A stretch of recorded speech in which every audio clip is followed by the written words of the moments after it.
नमस्कार, सुप्रभात। आप सभी का आज के इस सत्र में स्वागत है। सर हमारे साथ जुड़ चुके हैं, तो सत्र की शुरुआत हम प्रार्थना से करेंगे।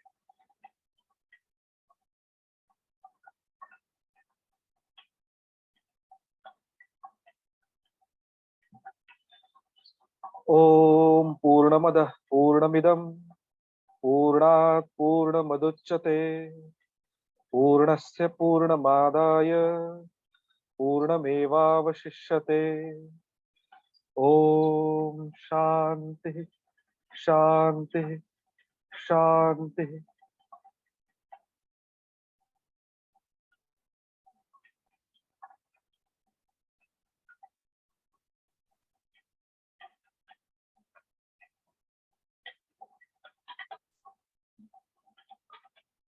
दिलीप सर नमस्कार। एक मिनट जरा। हाँ। यहाँ कुछ मेरे कैमरा का कुछ उल्टा हो रहा है, गड़बड़। हाँ, आपका बैक कैमरा शायद शुरू हो गया है। हाँ, हाँ। क्या करूं, मेरे को समझ में नहीं आ रहा है। नहीं, नीचे जो बटन है जहाँ पे कैमरा फ्लिप करने का ऑप्शन।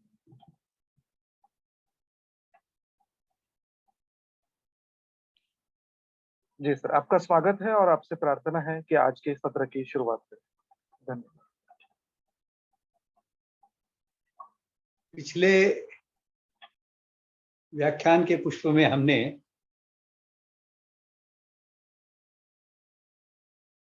विभिन्न प्रकार की व्यवस्थाओं को, सामाजिक संगठन की विभिन्न प्रणालियों को समझने का प्रयास किया है। आज ये सब जो सामाजिक व्यवस्थाएं होती हैं, ये सामाजिक संगठन जिसके लिए निर्माण किया जाता है, उस राष्ट्र के बारे में आज हम जानने का प्रयास करेंगे, और उसमें भी विशेष रूप में हिंदू राष्ट्र, इस विषय में हम जानने का प्रयास करेंगे। वैसे तो हिंदू शब्द के बारे में और राष्ट्र शब्द के बारे में, दोनों ही के बारे में बहुत संभ्रम समाज के विद्वत जगत में आज विद्यमान है।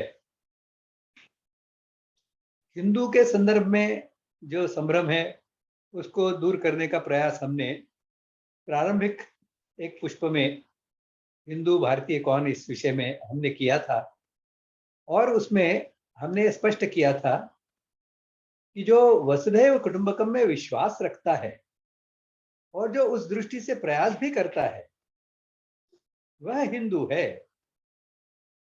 इसमें अन्य जितनी भी परिभाषाएं हिंदू की गई हैं, वह सब परिभाषाएं इसमें समाहित हो जाती हैं। और इस दृष्टि से हिंदू या भारतीय की जो व्यापक परिभाषा है, वह वसुधैव कुटुंबकम का विचार और व्यवहार ऐसा जिनका होता है, वह हिंदू है।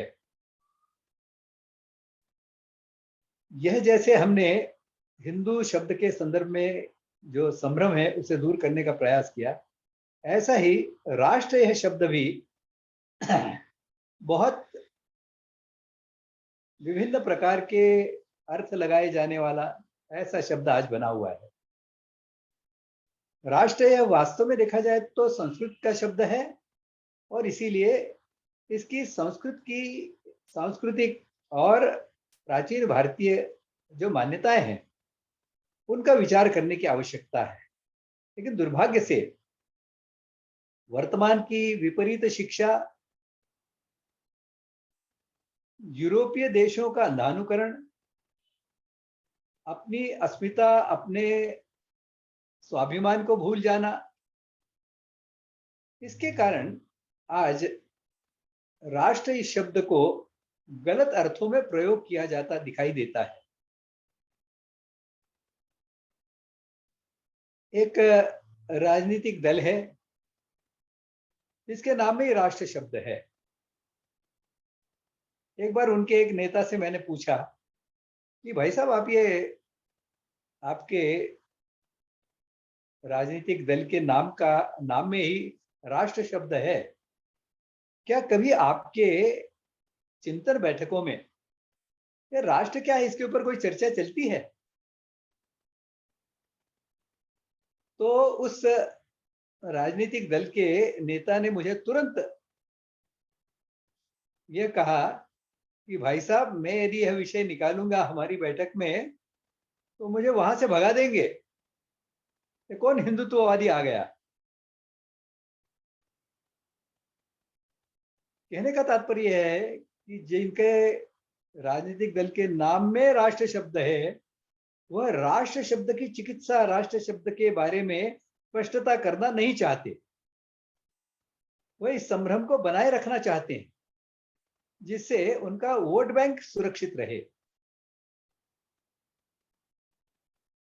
यह राजनीतिक दलों में केवल संभ्रम होता तो समझा जा सकता है, लेकिन दुर्भाग्य से ये शिक्षा के क्षेत्र में भी यह संभ्रम बना हुआ है।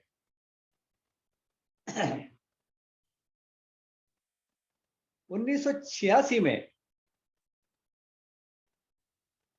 एक नेशनल एजुकेशन पॉलिसी विषय के लिए एक समिति तैयार हुई थी, जिसने एक छोटी पुस्तिका बनाई थी नेशनल एजुकेशन पॉलिसी के बारे में। जो विभिन्न सूत्र थे, विभिन्न बिंदु थे, उसका उन्होंने उसमें विवरण किया था। मेरा प्रारंभ काल था उस समय शिक्षा क्षेत्र का अध्ययन करने का, तो योगायोग से मेरे पढ़ने में वो 1989 में वो पुस्तिका पढ़ने में आई। फिर मैंने उसमें देखा कि मुंबई के कोई है क्या उस समिति में, तो ध्यान में आया कि परम आदरणीय उषाबेन मेहता यह उस समिति के सदस्य हैं। यह समझने के बाद, ये ध्यान में आने के बाद मैंने उनसे भेंट की और चर्चा में उन्होंने मुझे पूछा कि बताइए आप, पहले तो मेरा परिचय मांगा, मैंने सब बताया उनको कि कैसी मेरी राष्ट्रीय स्वयंसेवक संघ की पार्श्वभूमि है और उसके आधार पर मैंने इस विषय में कुछ जो पुस्तिका का अध्ययन किया है उस संबंध में मैं आपसे कुछ बात करना चाहता हूँ। उन्होंने पूछा ठीक है बताइए क्या कहना चाहते हैं। मैंने उनसे कहा कि आपने इसे नेशनल एजुकेशन पॉलिसी कहा है, लेकिन पूरी पुस्तिका में आपने नेशन, जिसे निर्माण करने के लिए, जिसका गठन करने के लिए, जिसको श्रेष्ठ बनाने के लिए ये शिक्षा नीति आप बना रही हैं, वो नेशन क्या है इसे आपने कहीं स्पष्ट नहीं किया। उषा बहन ने मुझे कहा कि भाई साहब, ये तो नेशन तो सबको स्पष्ट होता है, इसके बारे में तो कोई विवाद का प्रश्न ही नहीं आता है। मैंने उनसे कहा कि अभी हम दो लोग यहाँ बैठे हैं, आप आपकी नेशन की जो अवधारणा है वो सामने रखिए, मैं अपनी रखता हूं। आपके ध्यान में आएगा कि हम दोनों में मतभेद हैं। हालांकि हम दोनों ही कुछ अच्छा ही हो समाज का ऐसा चाहते हैं, लेकिन फिर भी हमें मतभेद हैं, आपके ध्यान में आएगा। तो वो कहने लगी कि देखिए, ऐसा यदि हर व्यक्ति के मन में उसके बारे में मतभेद होगा तो एक परिभाषा उसको कैसे की जा सकती है। मैंने उनसे कहा कि बहन जी, ये मैं जानता हूं इसके बारे में बहुत अलग अलग प्रकार के मत समाज में विद्यमान है, विद्वानों में है। मेरा तो यह कहना है कि आपकी जो समिति बैठी थी शिक्षा नीति का विचार करने के लिए, इस समिति की सहमति क्या थी? क्या उनमें भी राष्ट्र के बारे में मतभेद थे? और यदि नहीं थे तो वह सहमति के आधार पर उनकी जो राष्ट्र की अवधारणा है वो आपने लिखनी चाहिए थी, क्योंकि राष्ट्र क्या है इसे स्पष्ट किए बगैर, हमारा गंतव्य स्थान क्या है, राष्ट्र को बलवान बनाना है शिक्षा नीति का उद्देश्य, हमारा गंतव्य स्थान निश्चित किए बगैर हम चल पड़े हैं उस गंतव्य स्थान के लिए जिसका हमने निर्धारण नहीं किया है, जिसको हमने स्पष्टता से व्याख्यायित नहीं किया है, परिभाषित नहीं किया है। तब उन्होंने कहा, बड़ी प्रामाणिक थी और बहुत सज्जन और स्वतंत्रता सेनानी रही। उन्होंने कहा कि आप कह रहे हैं तो ठीक है, आप मुझे आपके जो प्रश्न है वह लिख कर भेजिए। मैं आपको केवल इतना ही बता सकती हूँ, कह सकती हूँ कि मैं अगली जो बैठक होगी समिति की, नेशनल एजुकेशन पॉलिसी तय करने वाली समिति की, उस समिति के बैठक में मैं आपके विचार रखूंगी। उसके बाद में वो शासन गया और फिर वो समिति भंग हो गई, आगे कुछ बढ़ा नहीं वो मामला। कहने का तात्पर्य है कि यह उस काल में भी संभ्रम था। 1947 में जब स्वाधीनता प्राप्त हुई थी तब भी संभ्रम था। तब की एक मजेदार बात हम सबको सुनकर आनंद होगा और आश्चर्य भी लगेगा। एक ऐसा विचारधारा चल पड़ी थी, ये जो संविधान में इंडिया दैट इज भारत करके भारत का परिचय दिया गया है, भारत का नाम बताया गया है, तो इस राज्य का, इस राष्ट्र का नाम क्या होना चाहिए, ऐसा कुछ विद्वानों की चर्चा में चलता था। कुछ विद्वानों ने कहा कि ये जिस प्रकार से यूनाइटेड स्टेट्स ऑफ अमेरिका है, अलग अलग राष्ट्र हैं उनके, और उनका एक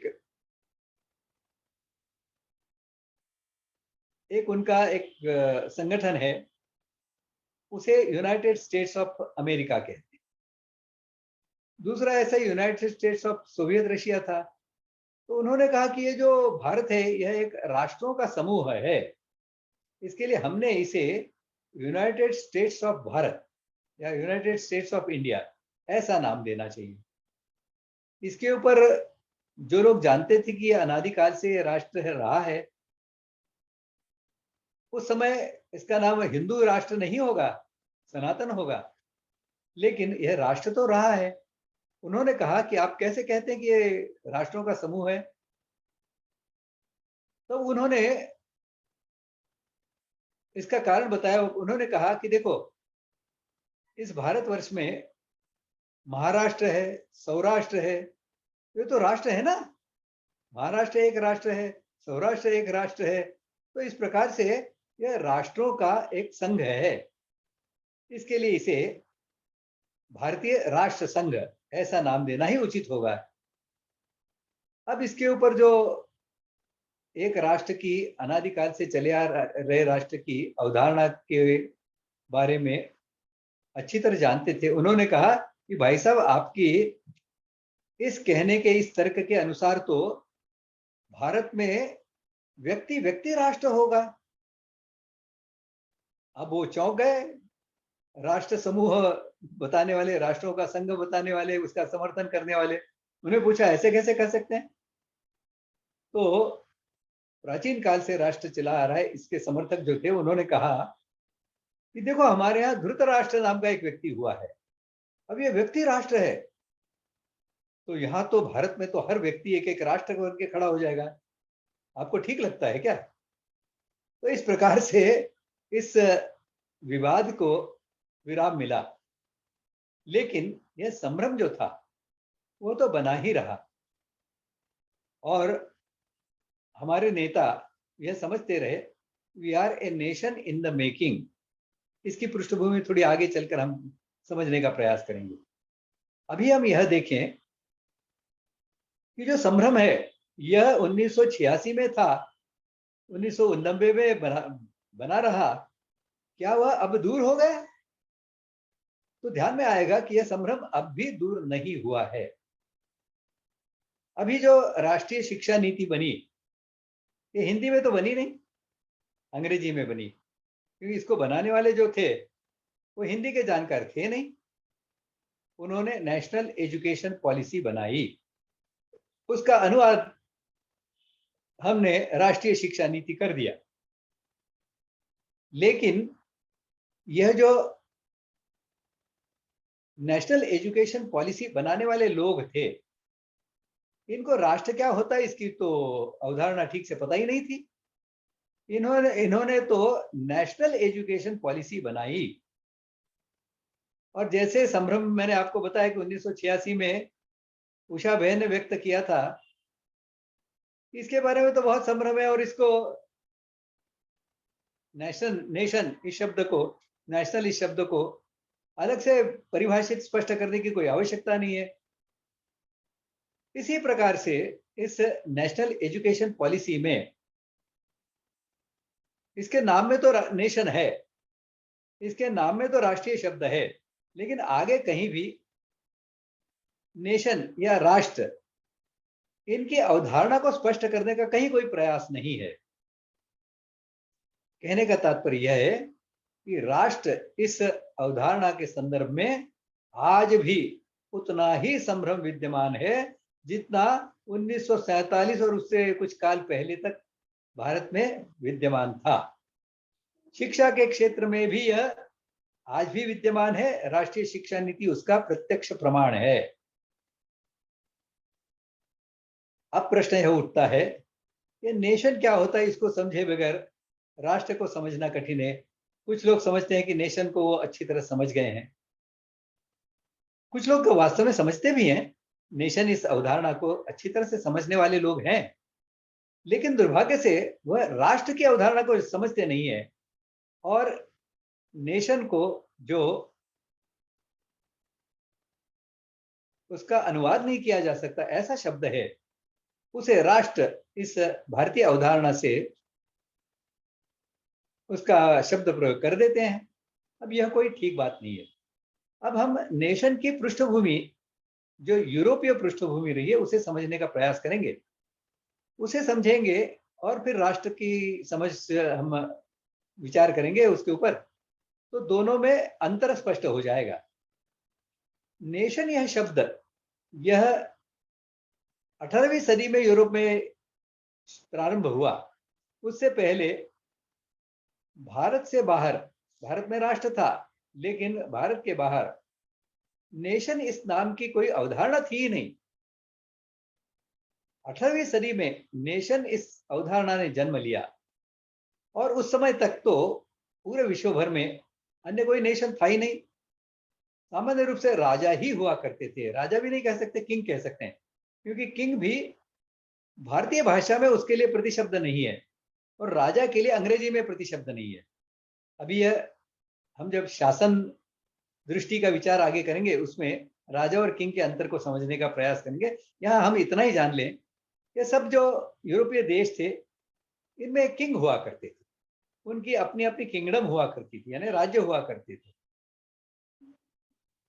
यह जो 18वीं सदी तक चले आ रहे उनके राज्य और राजा थे, किंग थे, किंगडम और किंग्स थे, इनके ऊपर जो ईसाई मजहब का जो प्रमुख पोप था उसका प्रभाव और नियंत्रण हुआ करता था और इसके कारण यह सब जो किंगडम थी, किंग थे, यह ईसाईयत को मानते थे।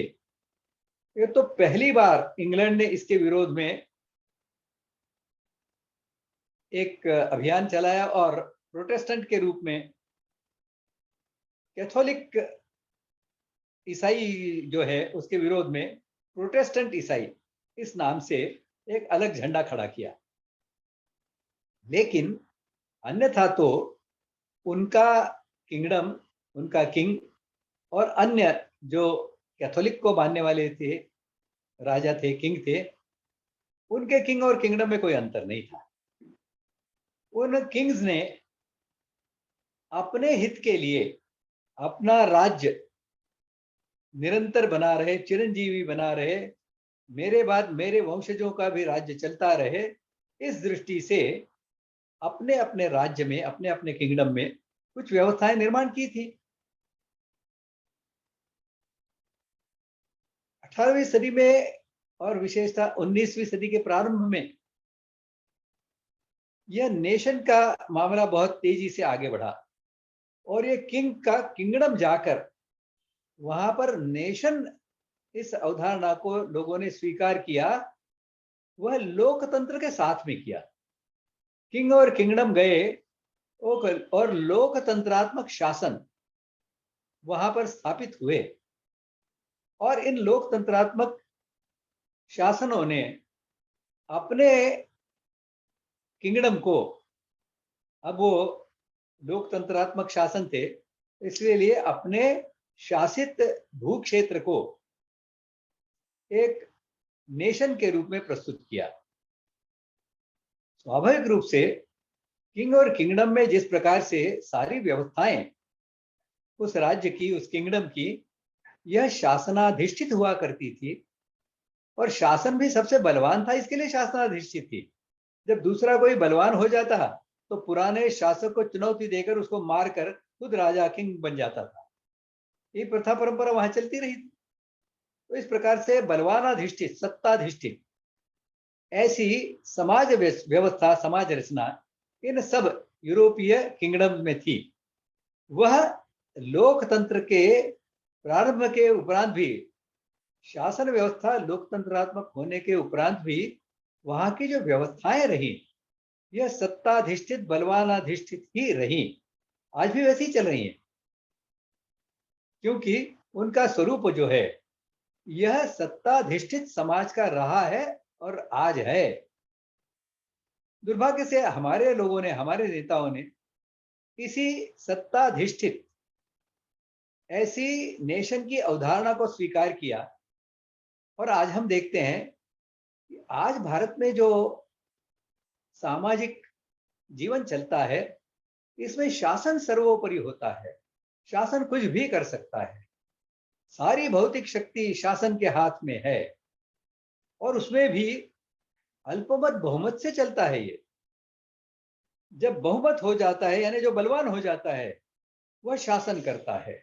तो एक ढंग से कहें तो बलवानाधिष्ठित ऐसी समाज रचना है। यह है नेशन की आधारभूत अवधारणा। यह बलवानाधिष्ठित, सत्ताधिष्ठित ऐसी समाज व्यवस्था का नाम है, समाज रचना का नाम है। इसकी पार्श्वभूमि में हमें थोड़ा सा इस बलवानाधिष्ठित का भी विचार कर लेना उपयुक्त होगा। देखो, किसी भी समाज में जब बलवान की चलती है, उसका अर्थ ऐसा होता है कि बलवान के स्वार्थ की चलती है। बलवान जो अपने हित में समझता है उसे आगे चलाता है, और दुर्बल जो होते हैं उन्हें बलवान का अंकित होकर रहना पड़ता है, क्योंकि वो दुर्बल हैं। तो इस प्रकार से स्वार्थ यह इन नेशंस के सामाजिक जीवन के परस्पर व्यवहार का आधार होता है। इसके लिए हम देखते हैं इन सब नेशंस में और भारत में भी आज समाज जीवन में स्वार्थ के लिए लोग इकट्ठे आते हैं और फिर उनके कॉन्ट्रैक्ट होते हैं। हमारे यहाँ तो अब परिस्थिति यह हो गई है कि विवाह जैसा जो संस्कार माना जाता था, वह भी आज कॉन्ट्रैक्ट बन गया है।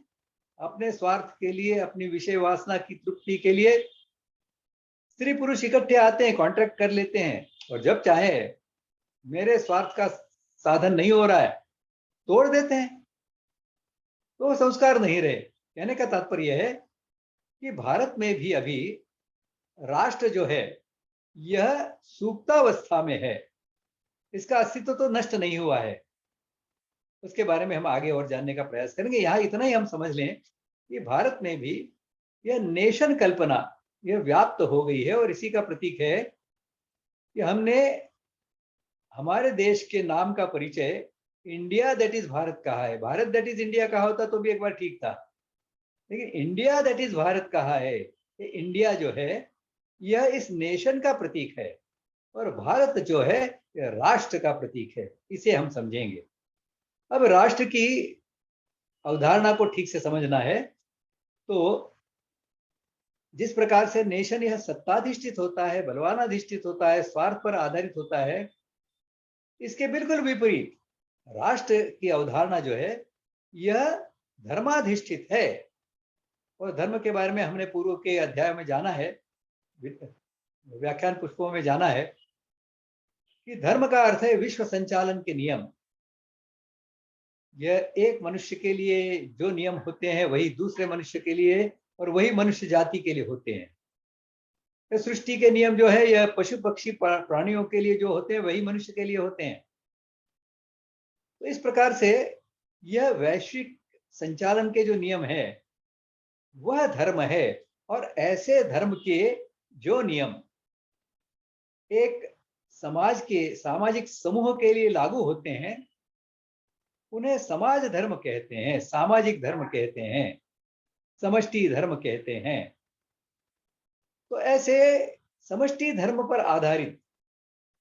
आधारित धर्माधिष्ठित यह राष्ट्र होता है, समाज जीवन होता है। तो इसको व्याख्यायित करें, हम परिभाषित करें तो इसकी परिभाषा कुछ इस प्रकार से बनेगी। सुख शांति युक्त, सुसंस्कृत, समृद्ध, सुरक्षित, धर्माधिष्ठित सहजीवन को राष्ट्र कहते हैं। तो इसमें राष्ट्र की अवधारणा के जो प्रमुख बिंदु हैं वह आ जाएंगे। वैसे तो धर्माधिष्ठित सामाजिक सहजीवन में सुख शांति, समृद्धि, सुसंस्कृतता ये सब आ जाते हैं। यह तो लोगों को थोड़ा सा और अधिक स्पष्ट हो इसके लिए ये 3 शब्द मैंने अलग से उपयोग किए हैं। अन्यथा धर्माधिष्ठित सुरक्षित सामाजिक सहजीवन को राष्ट्र कहते हैं, इतना पर्याप्त है। तो राष्ट्र यह धर्माधिष्ठित होता है।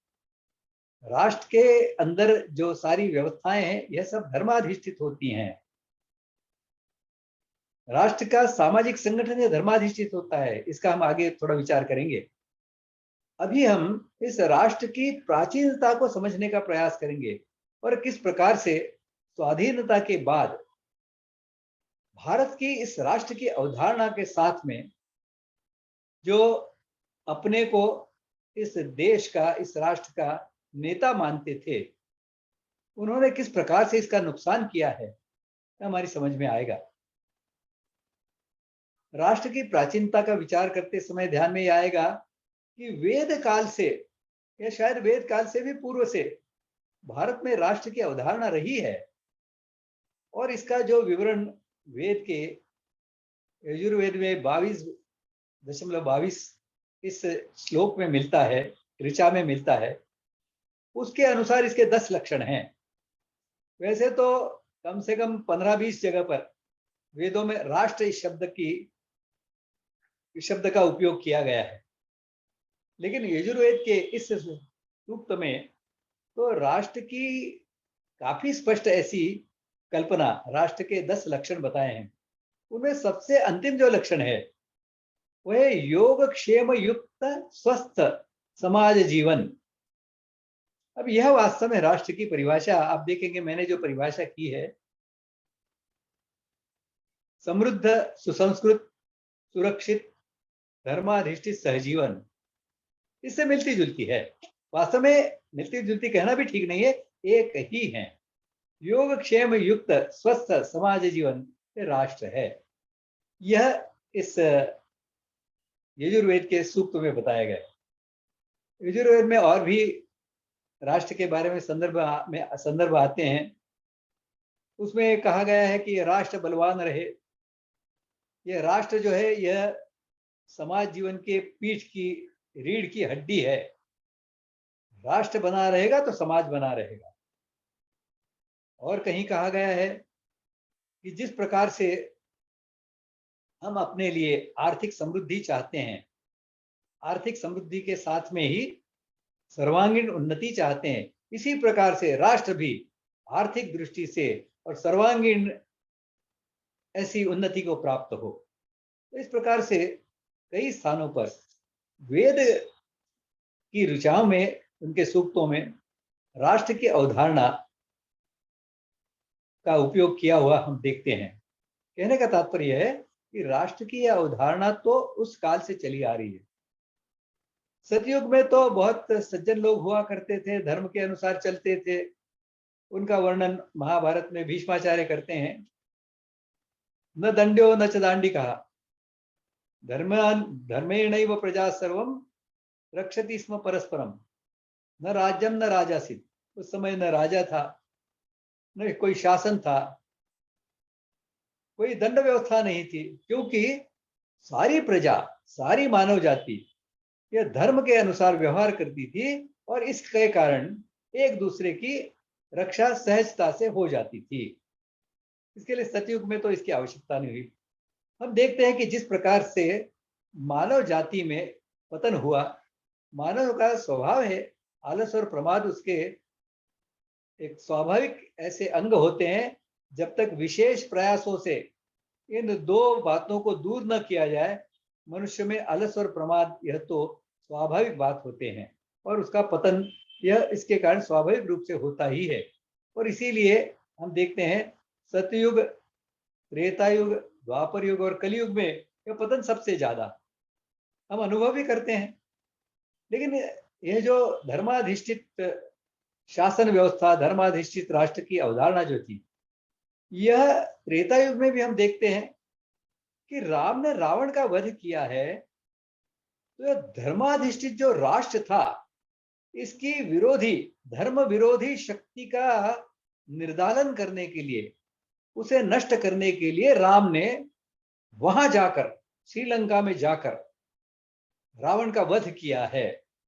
इस राष्ट्र विरोधी शक्ति को नष्ट किया है। महाभारत का युद्ध भी यह धर्म की रक्षा के लिए हुआ है। यह धर्माधिष्ठित जो राष्ट्र इस भारतवर्ष में बना हुआ था, उसकी रक्षा के लिए यह युद्ध हुआ है। अधर्मी, अधर्माचरणी ऐसे शासक जो थे, उनको नष्ट करने के लिए महाभारत का भी युद्ध हुआ है। और इसके आगे भी हम देखते हैं ऐसे ही अधर्मी आक्रांता भारत पर आक्रमण करते रहे और भारतवर्ष के हमारे सेनानी, हमारे यहाँ के राजा उनका अवरोध करते रहे। अन्य दुनियाओं में तो ऐसा कहते हैं कि इस्लाम ने मुश्किल से 50 वर्षों में दुनिया के 1/3 हिस्से को इस्लाममय बना दिया था। लेकिन भारत में वह उनका आक्रमण तो 8वीं सदी से शुरू हो गया था। लेकिन 8वीं सदी से लेकर 19वीं सदी, 20वीं सदी जब भारत स्वाधीन हुआ, तब तक भी भारत को वह इस्लाम में नहीं बना पाए। इसका कारण यह था कि भारत की जो धर्माधिष्ठित राष्ट्र की अवधारणा है, यह पूर्णतः नष्ट नहीं हुई थी। आज भी यह पूरी तरह से नष्ट नहीं हुई है। आज भी इस राष्ट्र की कुछ व्यवस्थाओं के और विशेष रूप से सामाजिक संगठन के रूप में राष्ट्र की शक्ति आज भी विद्यमान है। इसे हमें समझना होगा। इसके आधार पर हम आगे ये जो नेशन और इंटरनेशनल इनमें और राष्ट्रीयता की अवधारणा और वैश्विकता की अवधारणा में कोई अंतर है क्या, इसको समझने का प्रयास करेंगे। उससे पहले मैं जाधव जी से अनुरोध करूंगा तो भीष्म इंडिक के बारे में सबको जानकारी दें। उसके बाद हम इस विषय को नेशनल और इंटरनेशनल इस विषय को लेकर आगे बढ़ेंगे। जी सर, बहुत बहुत धन्यवाद आज के पहले सत्र के पहले अध्याय के लिए। अभी हम थोड़ा Bhishma school of Indic studies के जो आने वाले मास्टर प्रोग्राम है उनके बारे में मैं कुछ बताना चाहूंगा। Bhishma school of Indic studies Indian knowledge system में सर्टिफिकेट प्रोग्राम के साथ साथ मास्टर प्रोग्राम भी अगस्त से लॉन्च कर रहा है। उसकी सभी जानकारी Bhishma school of Indic studies के वेबसाइट पे है। मैं उसके लिंक भी चैट बॉक्स में डाल दूंगा। साथ ही में भीष्म ने सर की 2 किताबें प्रकाशित की है, जिसके नाम से ये श्रृंखला चलाई जा रही है, जीवन का भारतीय प्रतिमान। 2 खंडों में ये किताब, ये ग्रंथ प्रकाशित किए गए हैं। दोनों खंडों की एकत्रित पृष्ठ संख्या 728 पृष्ठ है और उनका मूल्य जो है वो 999 रुपए है। उनकी छूट 31 अगस्त तक बढ़ाई गई है और 2 खंडों का पंजीकरण छूट जो है वो केवल 799 रुपए में वो आप सभी के लिए उपलब्ध है। आप यूपीआई के माध्यम से या ऑनलाइन पंजीकरण करके उनको खरीद सकते हैं। हर एक घर में ये दोनों ही ग्रंथ होने ही चाहिए। भारतीय जीवन की श्रेष्ठता का परिचय कराने वाला यह ग्रंथ है। आप स्वयं खरीदें, आपके परिचयजनों को, आपके मित्र परिवार में इसके बारे में जानकारी दें और उन्हें भी ये खरीदने के लिए प्रोत्साहित करें। ऐसे मेरी आपसे प्रार्थना है। दूसरी जो किताब है वो है कुटुंब सुदृढ़ीकरण, अर्थात भारतीय कुटुंब संस्था का परिचय। कुटुंब क्या है, कुटुंब की विशेषताएं क्या होती है, कुटुंब भावना का विकास कैसे होता है, भारतीय कुटुंब की संकल्पना क्या है, इसके बारे में विस्तृत जानकारी देने वाला ये महत्वपूर्ण ग्रंथ हम सबके घरों में होना ही चाहिए। इसका इसका भी आप ऑनलाइन पंजीकरण करके इसको मंगवा सकते हैं। यूपीआई के जरिए आपके मित्र परिवार और परिजनों में भी इसके बारे में आप जानकारी दें और उन्हें खरीदने के लिए प्रोत्साहित करें। मैं सर से प्रार्थना करता हूँ कि हम अभी आगे बढ़े। धन्यवाद जारू जी। हम यहाँ पे विचार करेंगे, ये नेशनल और इंटरनेशनल, ये दो शब्द हैं। ये जो नेशनल शब्द है, इसके बारे में मैंने बताया, इसका आधार स्वार्थ है। और इसीलिए हम देखते हैं ये जो सब नेशंस बने हुए हैं, ये सब नेशंस अपने अपने स्वार्थ का विचार करके ही अंतरराष्ट्रीय ऐसी चर्चाओं में हिस्सा लेते हैं। जब उन्हें लगता है कि हम सबका इस विशिष्ट बिंदु के ऊपर स्वार्थ जो है वह समान बातों में है, तो उनका एक गुट बन जाता है। ऐसे कई गुट आज अंतरराष्ट्रीय इंटरनेशनल स्तर पर बने हुए हैं। सबसे बड़ा यूएनओ बना है, यूनाइटेड नेशंस ऑर्गेनाइजेशन। अब यह तो वास्तव में पूरे विश्व में सुख शांति चैन निर्माण हो, उद्देश्य तो उसका यह है, लेकिन प्रत्यक्ष में इसमें जो बलवान देश हैं, यह अन्य देशों पर अपने स्वार्थ के लिए अपनी नीतियां थोपते रहे हैं, ऐसा दिखाई देता है, समझ में आता है।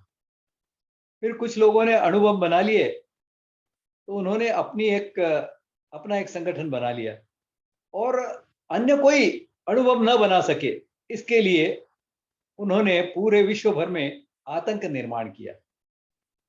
तो भारत की प्रतिभा है, भारत की का सामर्थ्य है कि हमने 1974 में इस प्रकार के अणु परीक्षण हमने करने के उपरांत जब भारत पर विभिन्न प्रकार के निर्बंध लगाए गए,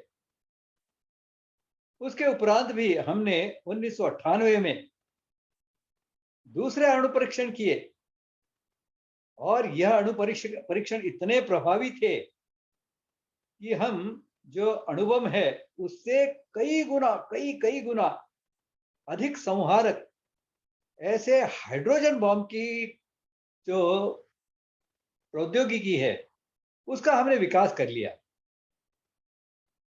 और सबसे महत्वपूर्ण बात हमारे वैज्ञानिकों की प्रतिभा की यह रही, उन्होंने पहले ही प्रयोग में इसे सफलता से इसका परीक्षण कर लिया। यह भारतीय राष्ट्र के जागरण का एक बहुत महत्वपूर्ण ऐसा एक चरण था। यह जब इस अणु परीक्षण हुए, उसके बाद में ऐसा कहते हैं कि विश्व भर में जो भारतीय समाज के लोग बिखरे हुए थे, वह एक न्यूनगंड लेकर, एक न्यूनता बोध लेकर जीते थे कि अरे हम तो भारतीय हैं और ये जो प्रगत देश है देखो कितने बड़े हैं, ये अणुबम बना सकते हैं, पूरे विश्व को नष्ट कर सकते हैं और भारत तो इनके सामने कुछ नहीं। इस प्रकार का एक न्यूनता बोध लेकर जीते थे। इन परीक्षणों के कारण उनके मन में भारतीय राष्ट्रीयता की भावना जाग उठी। अरे हम भी एक बहुत श्रेष्ठ ऐसे राष्ट्र हैं। कहने का तात्पर्य यह है कि नेशन की जो अवधारणा है यह उनके स्वार्थ पर आधारित होने के कारण अंतरराष्ट्रीय स्तर पर जब भी विचार होता है तो कोई भी नेशन अन्य नेशंस के लिए त्याग करने को तैयार नहीं होता। 2 बार अर्थ समिट हो गए हैं पर्यावरण की सुरक्षा के लिए, पर्यावरण का बिगड़ा हुआ संतुलन ठीक करने के लिए, पर्यावरण के प्रदूषण को रोकने के लिए, कम करने के लिए ये 2 अर्थ समिट हुए, लेकिन इनका परिणाम शून्य है। इसका कारण यह है, हर नेशन अपने अपने स्वार्थ के लिए जो आवश्यक है वो करता रहता है, प्रदूषण करता रहता है।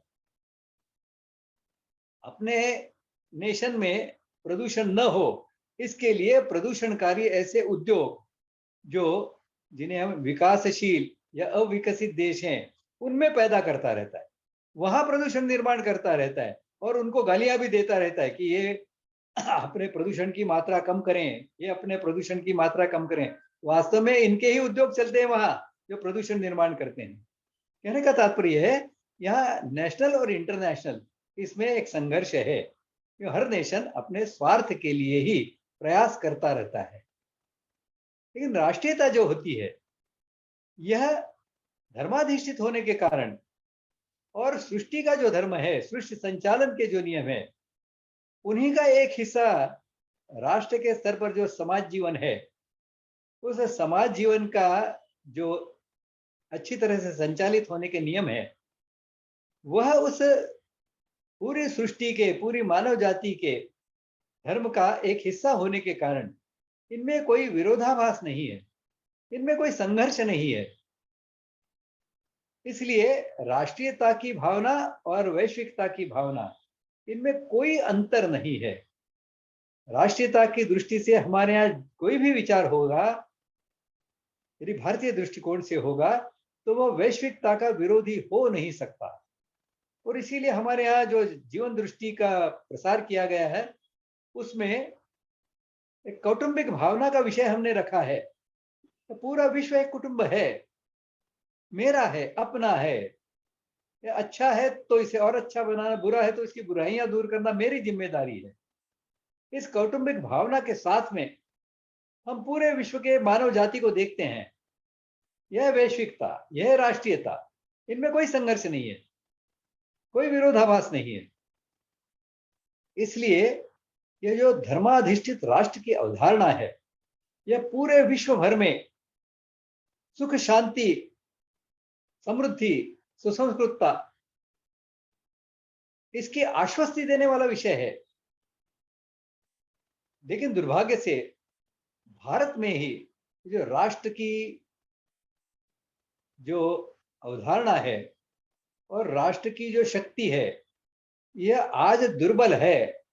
इसके पीछे शक्ति जब तक खड़ी नहीं होगी, यह नेशन की अवधारणा को भारत से बाहर नहीं कर सकती।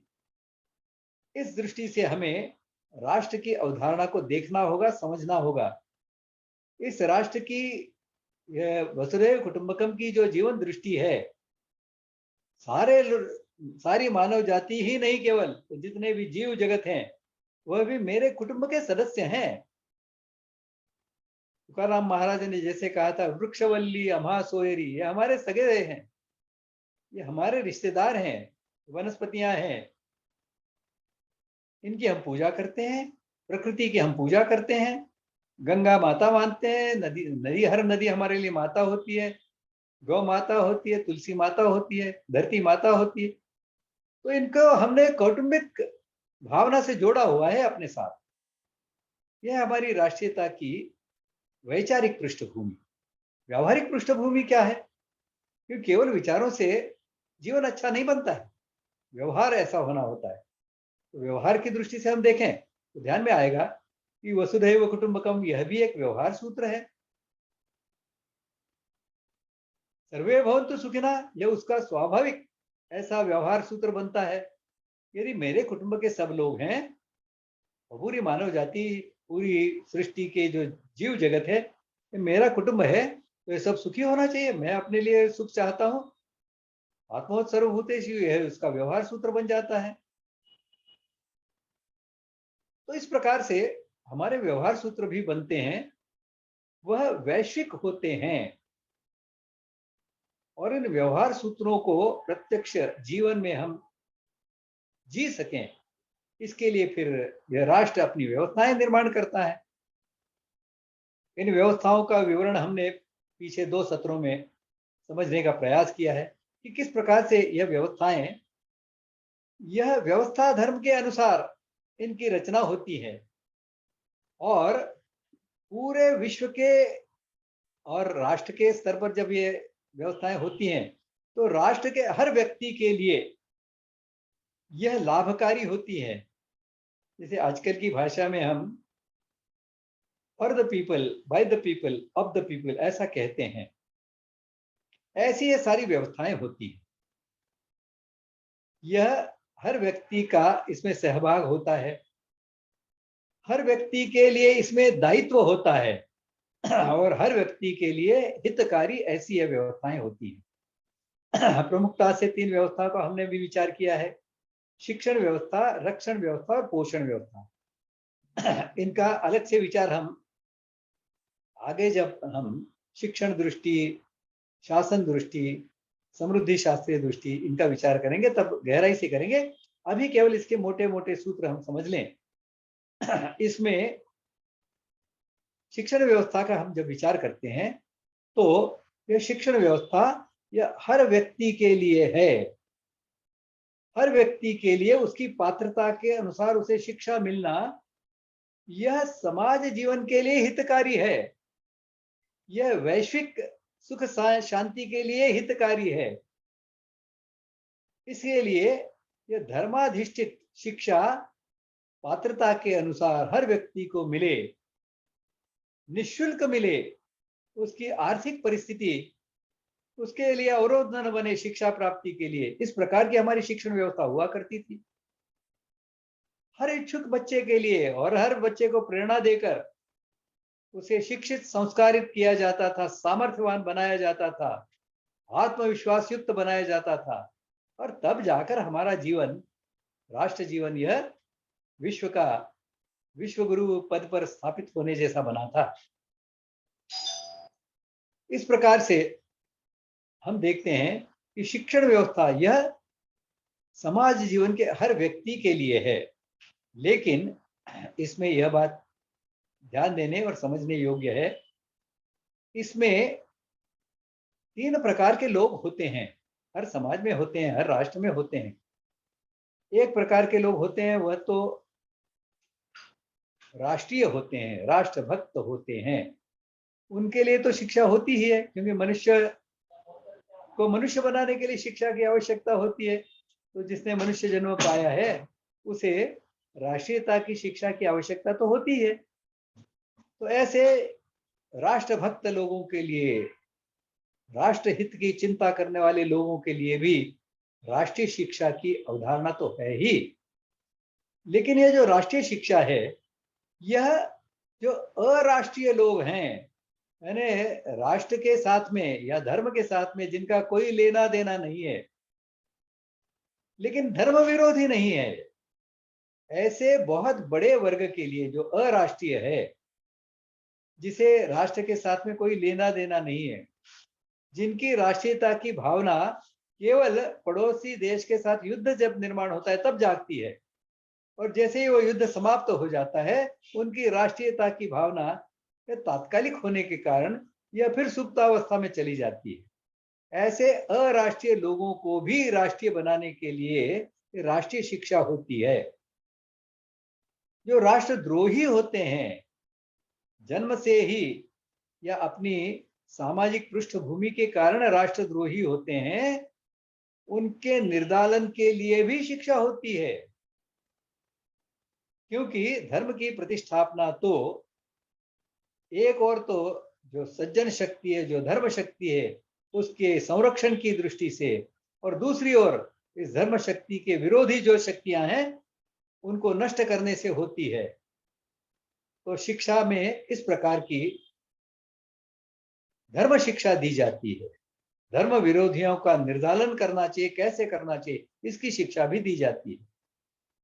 रक्षण व्यवस्था में हम देखते हैं तो रक्षण व्यवस्था का तो काम ही जो अराष्ट्रीय है और जो राष्ट्रीय हैं, राष्ट्रभक्त हैं, इनकी सुरक्षा करना, इनमें से हर व्यक्ति की सुरक्षा की जिम्मेदारी रक्षण व्यवस्था की, वो फिर राजा के रूप में हो या प्रजातांत्रिक रूप में प्रधानमंत्री या राष्ट्रपति हो, इनकी भूमिका, इनकी जिम्मेदारी, यह राष्ट्रीय और अराष्ट्रीय ऐसे दोनों ही प्रकार के वर्गों के हर व्यक्ति के रक्षण की जिम्मेदारी इनकी होती है।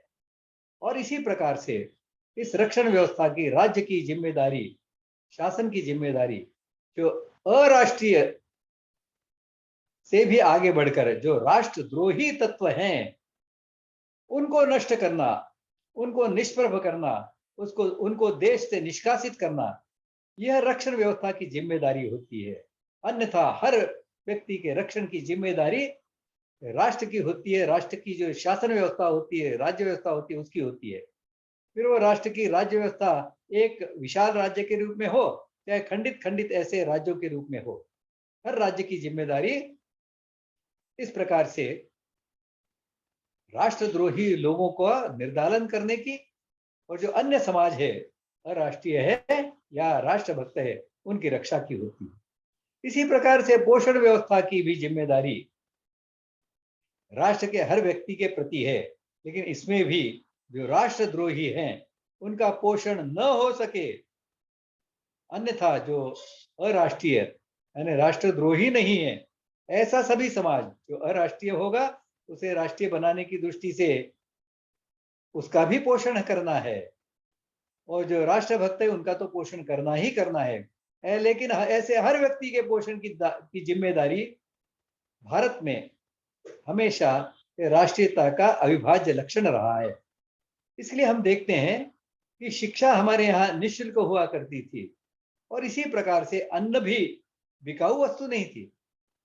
शिक्षा और अन्न, ये दोनों ही बातें भारत में निःशुल्क हुआ करती थी, और ये निःशुल्क रहें, इसकी चिंता, इसकी रक्षा, इसके ऐसे संस्थाओं की, ऐसे संगठनों की, ऐसे सामाजिक रचनाओं की रक्षा का काम, रक्षण का काम, यह शासन का हुआ करता था, राज्य का हुआ करता था।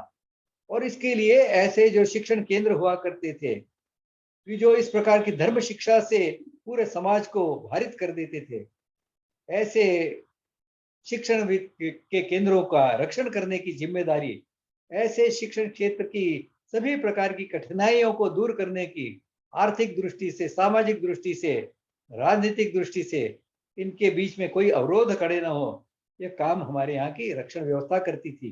पोषण व्यवस्था भी यह देखती थी इस प्रकार के शिक्षण व्यवस्था के जो केंद्र हैं, उनके पोषण में कोई कमी न रहे। उनकी जो आवश्यकताएं बहुत कम ही रहती थी उनकी, लेकिन इन आवश्यकताओं की पूर्ति निरंतर होती रहे, निश्चिंतता से होती रहे, इसकी चिंता, इसकी जिम्मेदारी यह पोषण व्यवस्था, राष्ट्र की पोषण व्यवस्था, यह आश्वस्त करती थी। हमारे यहाँ आज भी हम देखते हैं, यात्री जाते हैं, ये कावड़ यात्री जाते हैं या कोई नर्मदा परिक्रमा के लिए जाते हैं, तो उसमें अपने साथ में कोई अन्न बांधकर नहीं ले जाते, सीधा बांधकर नहीं ले जाते, राशन बांधकर नहीं ले जाते। यह तो चले जाते हैं कावड़ की या उस नर्मदा परिक्रमा के जो पड़ाव होते हैं, वहां पर इनके भोजन की, इनके निवास की, रहने की व्यवस्था सहजता से समाज करता है। यह कुछ मात्रा में तो आज भी इस प्रकार की भावना विद्यमान है। हम यह देखते हैं विदेशों के लिए, विदेशी समाजों के लिए यह तो बड़े आश्चर्य की बात है कि किस प्रकार से यह हो सकता है। वहां तो इसकी कल्पना भी नहीं कर सकते। हमारे गांव भी ऐसे ही हुआ करते थे। इन गांव में भी इन तीनों प्रकार की व्यवस्थाएं हुआ करती थी, शिक्षण व्यवस्था, रक्षण व्यवस्था, पोषण व्यवस्था। और ये तीनों व्यवस्थाएं गांव के स्तर की भी जो होती थी, उनका आधार धर्म हुआ करता था। इसी प्रकार से ये तीनों व्यवस्थाएं हमारे कुटुंब में भी चलती थी।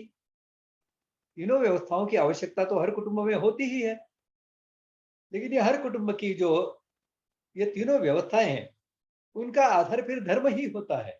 और इसके कारण कुटुंब में मिलने वाली शिक्षा, रक्षण और पोषण की जो व्यवस्थाएं हैं, इनकी जो संस्कार, शिक्षण और प्रशिक्षण, ये एक प्रणाली कुटुंब में चलती है, उसका और गांव के स्तर पर चलने वाली समाज रचना का समाज की व्यवस्थाओं का, राष्ट्र के स्तर पर चलने वाली समाज रचना और व्यवस्थाओं का कोई अंतर्विरोध नहीं होता, एक दूसरे के पूरक होती हैं, एक दूसरे की पोषक होती हैं, एक दूसरे को बलवान बनाने वाली होती हैं। राष्ट्रीय शिक्षा नीति यदि अच्छी तरह से चले तो कुटुंब में शिक्षा यह उसका एक अनिवार्य हिस्सा बनता है।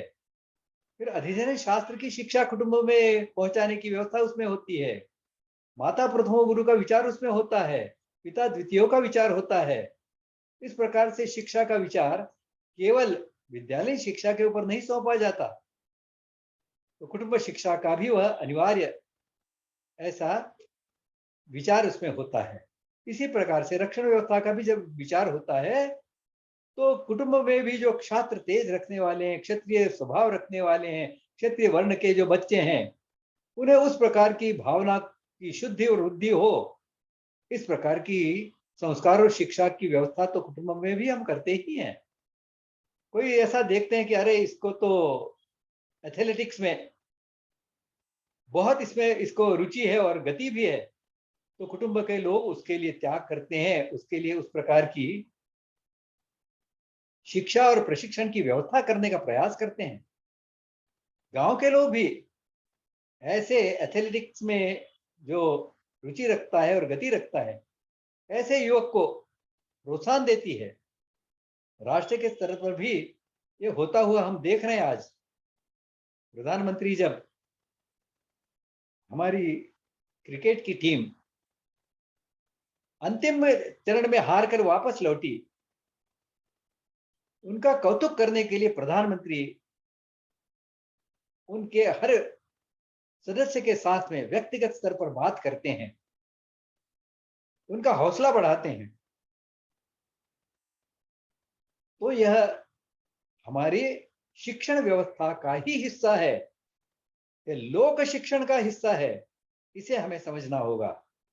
इस प्रकार से हमारे यहाँ शिक्षण व्यवस्था, रक्षण व्यवस्था और पोषण व्यवस्था का विचार किया गया था, और इनके सुचारू रूप से चलाने के लिए जिस प्रकार के मानव निर्माण की आवश्यकता होती थी, ऐसे मानवों के निर्माण के लिए हमारे यहाँ वर्णाश्रम धर्म के रूप में एक विशाल समाजव्यापी for the people, by the people, of the people, ऐसा सामाजिक संगठन का भी हमने निर्माण किया था। यह दोनों ही सामाजिक व्यवस्थाएं, धर्माधिष्ठित सामाजिक व्यवस्थाएं और वर्णाश्रम धर्म आज बहुत दुर्बल अवस्था में है, लेकिन यह नष्ट नहीं हुए हैं। इनको फिर से पुनर्जीवित करने की दृष्टि से हम आगे के सत्रों में विचार करने वाले हैं। अभी मैं यहाँ अगले सत्र का विषय बताकर अपनी वाणी को विराम दूंगा।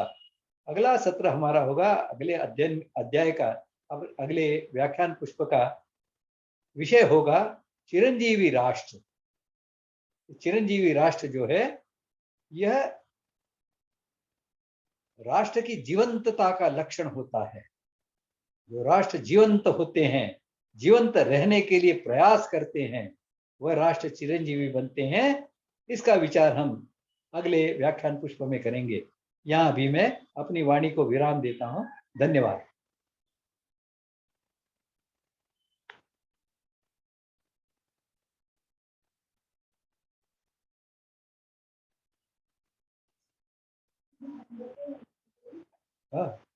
हाँ जादव जी, प्रश्न, किसी को प्रश्न पूछने हो तो पूछ सकते हैं।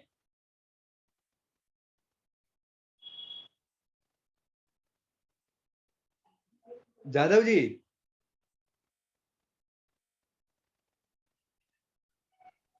हेलो, मेरी आवाज आ रही है सर? हाँ मुझे आ रही है। हाँ जी जी। अगर आज के सत्र पर किसी को कोई सवाल हो, प्रश्न हो, तो कृपया रेज हैंड फीचर का इस्तेमाल कीजिए या फिर चैट बॉक्स में अपने सवाल लिखिए। जी, पहला सवाल पूछ रहे हैं किशोर आपटे। हाँ किशोर हाँ, जी मेरा पूछिए। सवाल ऐसा है कि आपने अभी बताया कि जो धर्माधिष्ठित राष्ट्र रहते हैं वो उन्नति कर पाते हैं। आज हम देख रहे हैं कि जितने भी मुस्लिम राष्ट्र है वो कट्टर धर्माधिष्ठित है, मगर वो उनकी उन्नति नहीं कर पा रहे हैं। मगर आज हमारा भारत का प्रभाव पूरे विश्व में दिख रहा है। तो जरा इसका तुलनात्मक जरा ये बता के हमारा धर्म कैसा श्रेष्ठ है, ये बताने का प्रयास कीजिए। किशोर जी, इसे हमें ठीक से समझना होगा। आप जो इस्लाम को धर्म कह रहे हैं, वह धर्म नहीं है, वह मजहब है। और हाँ, यह मजहबाधिष्ठित ऐसे राज्य है। भारत यदि प्रगति कर रहा है, उसका कारण यह है कि आज भी धर्म को ग्लानि आई है, धर्म नष्ट नहीं हुआ है। इसलिए हम देखते हैं कि समाज जीवन के हर क्षेत्र में ऐसे श्रेष्ठ लोग कुछ मात्रा में निर्माण होने लग गए। जैसे ही भारत राष्ट्र की जो चिति है, जो चेतना है, जागरूक होने लगी, हमने अंग्रेजी शासन को यहां से उखाड़ फेंका। कहा जाता है कि दे दी हमें आजादी बिना खड़ग बिना ढाल। यह पूरी तरह से सत्य नहीं है। अहिंसक आंदोलन तो हुआ, उसका परिणाम प्रभाव भी हुआ, लेकिन उससे भी अधिक प्रभाव यहाँ पर जो राष्ट्रीय आंदोलन चला, यहाँ पर जो अंग्रेजी शासन के विरोध में जो क्रांतिकारियों ने इनके सिंहासन को हिलाया, यहाँ की जो सेना थी उसने जो विद्रोह किया, यहाँ की जो आजाद हिंद सेना थी उसने जो इन अंग्रेजों पर आक्रमण किया, उसके परिणाम स्वरूप हमें स्वाधीनता मिली थी। इसे हमें ध्यान में रखना होगा। यह था हमारे राष्ट्र धर्म के जागरूकता का लक्षण। अभी भी यह धर्म की जो ग्लानि है, यह होने के कारण आज हम विश्व के प्रथम क्रमांक के राष्ट्र नहीं है। जैसे जैसे हम इस राष्ट्र को की ग्लानि को दूर करते जाएंगे, ये तो हमारा पतन ही इसके कारण हुआ कि धर्म को ग्लानि आई। राजा जो था वह राज धर्म का पालन नहीं करता था। पृथ्वीराज जैसे राजा निर्माण हुए, जिन्होंने अपने राज धर्म का पालन न करते हुए प्रजा को अन्याय, अत्याचार, बलात्कार इनके करने वाले ऐसे समाज के हाथों में सुपुर्द कर दिया। तो यह तो धर्म की ग्लानि थी कि जो ऐसे राजा निर्माण हो पाए हमारे यहाँ। तो धर्म की ग्लानि कुछ दूर होती दिखाई दे रही है, और इसके लक्षण पूरे देश के विभिन्न क्षेत्रों में हमें दिखाई देते हैं। हमारे चीफ जस्टिस और एक मुस्लिम चीफ जस्टिस रहे हुए ऐसे अब्दुल नजीर,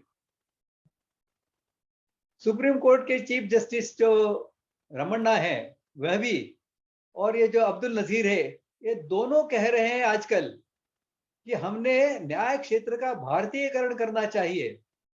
यह इस धर्म की ग्लानि के दूर होने के लक्षण हैं। विभिन्न क्षेत्रों में अभी एक भारत विचार मंच की ओर से गुजरात में अहमदाबाद में एक परिसंवाद होने वाला है। उसका शीर्षक भी स्वाधीनता से स्वतंत्रता की ओर ऐसा है। अब हम यह समझने लग गए हैं कि 1947 में तो हम स्वाधीन हुए हैं। इस राष्ट्र को निर्माण करना है, फिर से पुनरुज्जीवित करना है, इसे चिरंजीवी बनाना है, इसे विश्वगुरु बनाना है। तो हमें अपने तंत्रों का विचार, स्वतंत्रों का विचार भी करना होगा। अपनी भारतीय दृष्टि पर आधारित व्यवस्थाओं का विचार करना होगा। उन व्यवस्थाओं को चलाने के लिए सामाजिक राष्ट्रीय स्तर के संगठन की इसका भी विचार करना होगा। इस प्रकार से यह विचारधारा तो चल पड़ी है। इसको बलवान बनाना, जिस गति से और जिस शक्ति से बलवान बनेगी, यह राष्ट्र फिर से परम वैभव की तरफ, विश्वगुरु बनने की दिशा में अग्रसर होगा। इसमें कोई शंका नहीं है।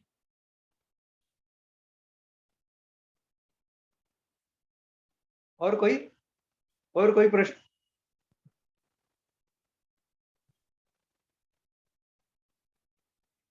चैट बॉक्स में एक सवाल है कि यजुर्वेद की किस ऋचा का वर्णन किया है राष्ट्र के लिए? राष्ट्र का वर्णन करने वाली यजुर्वेद में कौन सी ऋचा है? 22/22 ऐसा उसका संदर्भ है। यजुर्वेद में है ये, और काफी 5-6 ऐसे उसके श्लोक हैं। आप चाहें तो इस खंड 1 के हिंदू राष्ट्र इस अध्याय में यह ऋचाएं का जो संकलन है वो दिया गया है, और उसमें सबसे अंतिम लक्षण तो मैंने बता दिया। उससे पहले उसमें जो वर्णन है कि किस प्रकार से यहाँ की स्त्रियां विद्वान और क्षात्र तेज से युक्त ऐसे विद्वानों को जन्म ले, ऐसे क्षत्रियों को जन्म दे, पराक्रमी पौरुषवान ऐसे संतानों को जन्म दे, ऐसी स्त्रियां हमारी हों, वेद ज्ञान से पूर्णतः शिक्षित ऐसे हमारे विद्वान हो, यानी धर्म के जानकार ऐसे हमारे विद्वान हो, और उन विद्वानों के सलाह के अनुसार यह जीवन चले। इस राष्ट्र में पर्याप्त मात्रा में गौएं हो, गौ आधारित यहाँ की अर्थव्यवस्था हो। इस प्रकार से अलग अलग प्रकार के लक्षण उसमें बताए गए हैं। अभी यदि किसी को वह प्रत्यक्ष में चाहिए हो तो वो मुझे संपर्क करे, मैं उसका एक छायाचित्र निकालकर उसे भेज सकता हूं, कि जिससे प्रत्यक्ष उस ऋचा का जो संस्कृत स्वरूप है वह और उसका अर्थ दोनों को हम समझ सकेंगे। जी, अगला सवाल है कुलदीपिका केसकर जी का।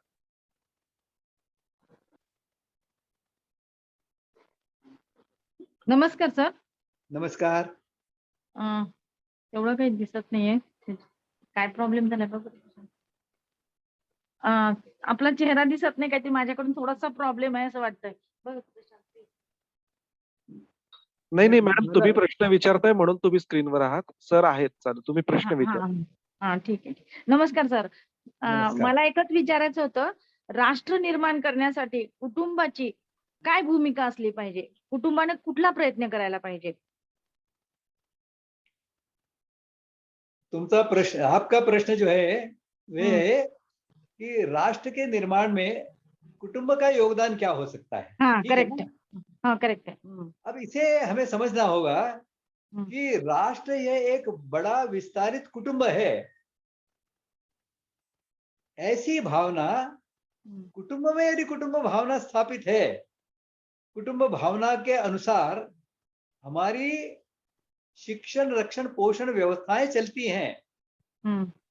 कुटुंब शिक्षा में हम राष्ट्र की अवधारणा, राष्ट्र प्रेम, राष्ट्र भक्ति, ये माता के दूध के साथ में यदि बच्चा प्राप्त करता है तो यह सहजता से राष्ट्र निर्माण में बहुत योगदान देने वाली बात है।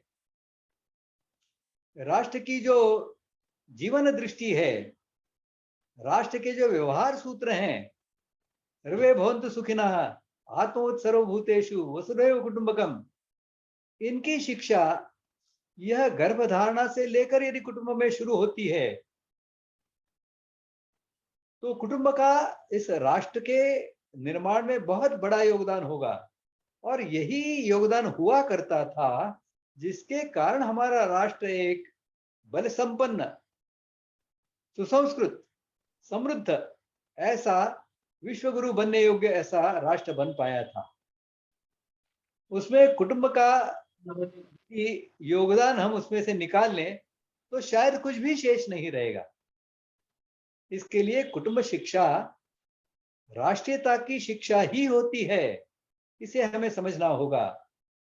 कुटुंब में हम केवल उसे संकुचित अपने एक छोटे से हिस्से के बारे में उसके मन में यदि प्रेम की भावना निर्माण करेंगे और राष्ट्र के प्रति वह द्रोह करेगा तो यह तो कुटुंब हुआ ही नहीं। भारतीय दृष्टिकोण से कुटुंब हुआ ही नहीं।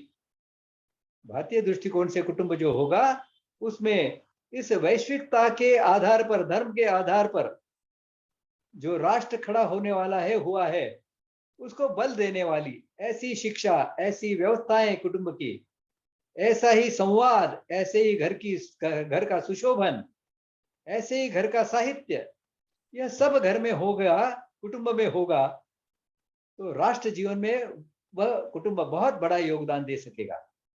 ओके, धन्यवाद सर, अगदी बरोबर आहे। जी, अगर और किसी का कोई सवाल न हो तो आज हम यहीं पे रुकेंगे।